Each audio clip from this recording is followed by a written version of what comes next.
जास्त लेट करू नकोस कारण ती पिढी भाजी आहे. हरिओम, आज आपण क्रिस्पी भेंडी बनवणार आहोत.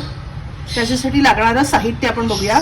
भेंडी मी इकडे 300 ग्रॅम घेतली आहेत, 2 तुकडे करून घेतली आहेत.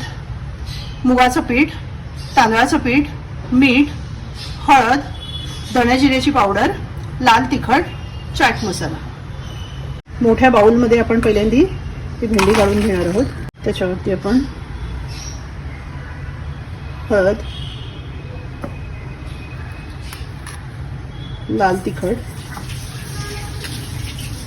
धणे जिऱ्याची पावडर हे सगळं आपण एकत्र करून घेणार आहोत. तांदळाचं पीठ मी ते 2 चमचे घेतलंय, हे सगळं घालणार आहे.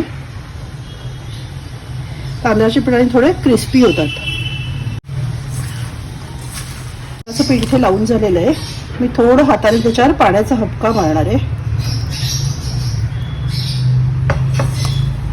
आणि थोडं थोडं करून मुगाच्या डाळीचं पीठ मी इथे घालते.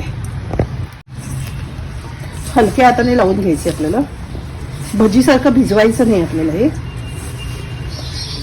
भेंडीला तांदळाचं पीठ, मुगाचं पीठ लावून झालेलं आहे. आता ही आपण गरम गरम तेलातून तळून घेणार आहोत.